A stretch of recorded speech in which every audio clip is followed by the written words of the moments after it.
Good afternoon, Madam Manjavi, distinguished guests. I am delighted to be here. And each of us is full of passion and ideas, and we would like to regale you for hours on end.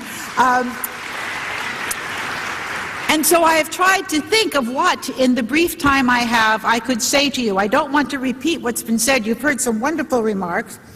But I wanted to start by saying that, as Linda Chavez said, an important indicator of the success of a country is how it treats women. And in fact, many forms of research look at the way a country treats its women for looking at its prosperity, its modernity. And so this is not something which is a side issue. It is a profound issue that goes to the heart of every society's social, political, and economic development. Iran is now governed by a regime of institutionalized misogyny. When I was a little girl, my mother used to like to teach my sister and me interesting words, and it will tell you how long ago it was that she would say, this is a good 25-cent word, or this is a good 50-cent word.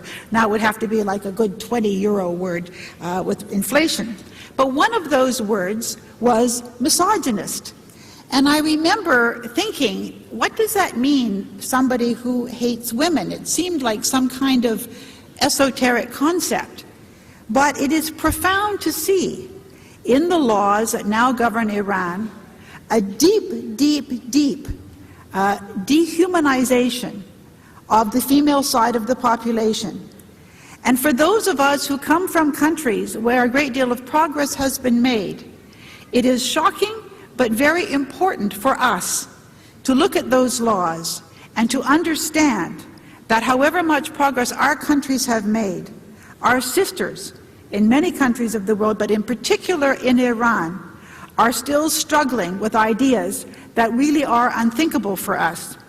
You are so brave, you are so enlightened, and the women of Iran, the men and women who support all of these causes, are so cultured and enlightened that it is an absolute crime against humanity that you would have to live under a regime that makes those kinds of laws. There are consensus in the world, there is consensus in the world, the Universal Declaration of Human Rights that came out after World War II, the Convention for the Elimination of All Forms of Discrimination Against Women, CEDAW. These are growing global consensuses about the importance of equality and liberation for women and minorities. And yet we see in Iran a regime that seems to be going backwards. Only recently, as we heard, a law that allows a man to marry his adopted daughter or his stepdaughter. Islamic fundamentalism, like other religious approaches, tries to justify all of this on the basis of religion. And I want to say that Islamic fundamentalism is not the only fundamentalism in this world. That there are other fundamentalist approaches to religion that try to use the same theocratic and theological arguments to justify the dehumanization and the disempowerment of women. And those of us who come from countries that are not primarily Islamic need to understand that what Iran shows us is where this tendency can go, that we need to be alert to the kinds of things that can be done in the name of religion. And so,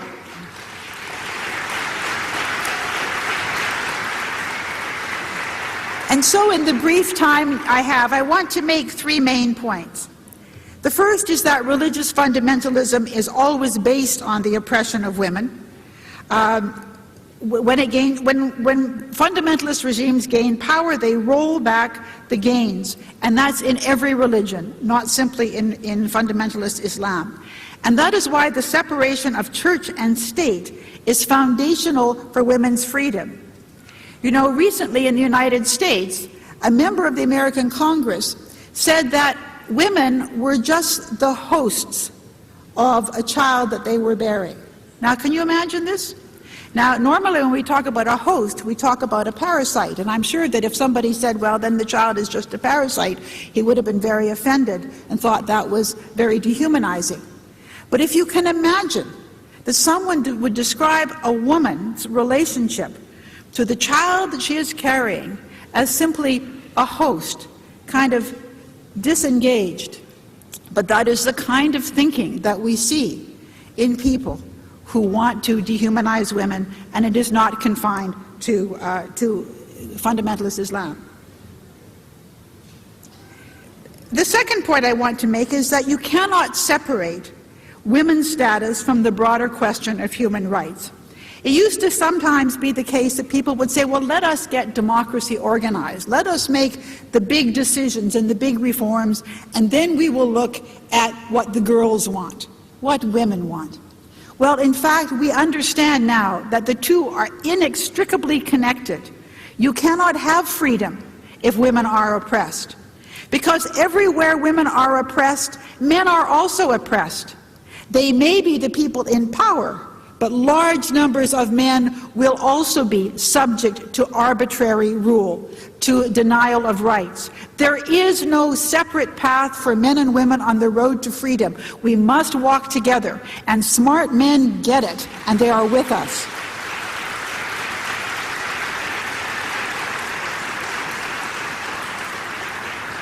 Society cannot be half free. And finally, societies need women as political leaders. They need women as political leaders for two reasons. One, for the substance of policy.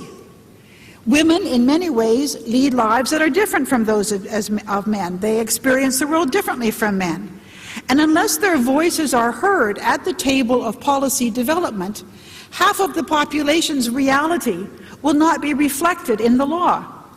And it is interesting, in my own country, for many years, when Parliament was dominated by men, it often made laws or made regulations with the best of intentions, but that did not work to the betterment of women. And men were horrified to discover this. But how would they know if they never listened? It is only when women are at the table, in the same way that we know in developing regimes for peace and security after conflict. If women are not there, all sorts of issues will not be dealt with, and very likely peace regimes will break down. That is why the UN Security Council passed resolutions 1325 and subsequent resolutions ensuring that women would be at the table. You cannot have a true democracy. You cannot have public policy that reflects the reality of a society if women are not there to make it. And women must be policymakers. They must be in government for that reason.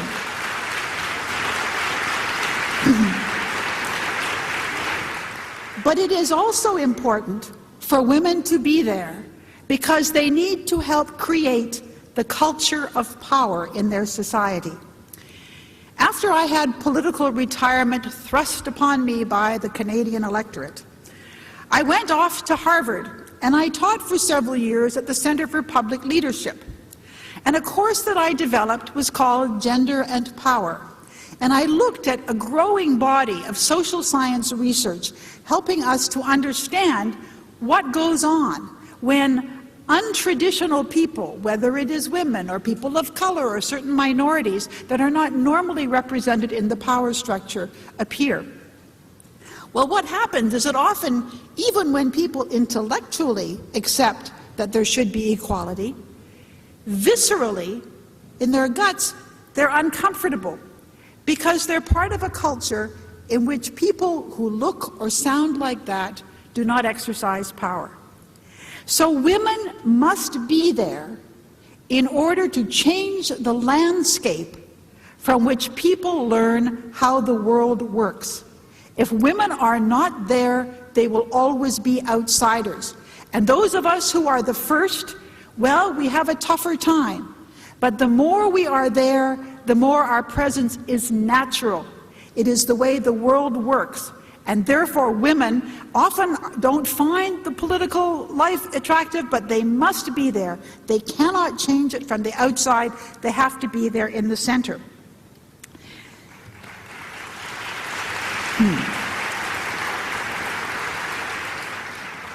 I am a founding member of an organization called the Council of Women World Leaders, which is made up of women who are or have been president or prime minister of their country.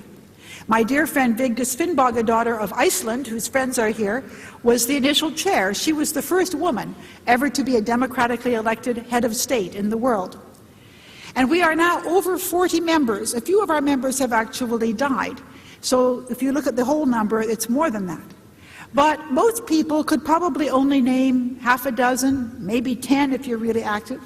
Because when people think you don't belong, you're an anomaly, and you are easily forgotten.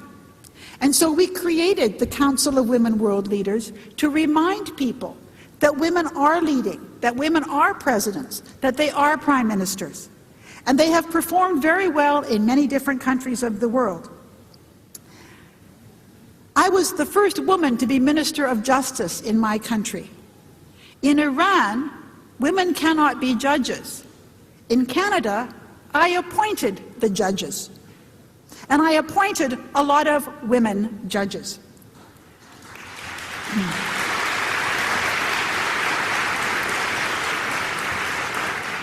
I was the first woman in my country to be Minister of National Defense. The second in the world. The first was Elizabeth Wren of Finland. The Finns are very progressive. They're sort of up there in the corner of the map, sort of doing good progressive things, and we don't pay much attention until they have a breakthrough like Elizabeth Wren's as Minister of Defense. I was the first woman to be Defense Minister of a NATO country. And my first NATO meeting was with the North Atlantic Cooperation Council in 1993, the defense ministers of the former Warsaw Pact countries. And I had a one-on-one meeting with Pavel Grachov, the defense minister of Russia. And he looked at me, and if you can imagine me 20 years ago, I was younger and cuter. And I know he looked at me and was thinking, Боже мой, что такое? Which means, my God, what is that? But you know what? What does a defense minister look like? Looks like me. Looks like Michelle Alliot-Marie. Looks like Michelle Bachelet of Chile, because she was defense minister before she became president of her country. Not what does a woman minister of defense look like? What does a minister of defense look like? What does a minister of justice look like? Looks like Michelle, looks like me, looks like all the other women who've been justice ministers around the world. What does a prime minister look like? Looks like me, it looks like Margaret Thatcher, looks like Edith Cresson, looks like enormous numbers of women. And until we are visible, until we are there, we will never change that landscape and assure people that we look like the powerful people in terms of how the world works. Iranian women are leading the opposition. Iranian women are extraordinary. And it is an honor and privilege for me to be here. I wish I had a magic wand. I wish I had a suggestion that you'd say, oh, that's what we'll do. That's what will change things. It doesn't work that way. But we must speak out against the violation of norms accepted by much of the civilized world. Many of us may not have been deeply aware of the inferior status that women have that is written into Iranian law, but Iran is an object lesson for all of us of what can happen. And we must work side by side with Iranian women to change the regime and to unleash that extraordinary wellspring, that extraordinary reserve of talent and intelligence and strength and capacity to lead that exists in that country. The cost of liberty is eternal vigilance. None of us can ever assume that we've gained everything for our country. But we need to make it possible for women to take their place. I want to just make one comment. Sometimes women are not seen as leaders, and that's true. I think the advancement of women has actually helped men, and I'll tell you why. But because we have come to open up the possibilities, as women can be more of the things that women are capable of being, men can be more of the things that men are capable of being, and don't have to comply with strict, stupid standards. So, what does a prime minister look like? She looks kind of like me. And someday a prime minister is going to look like some of you out there. In particular, a prime minister is likely to look like Maryam Rajavi. And I can hardly wait. Thank you.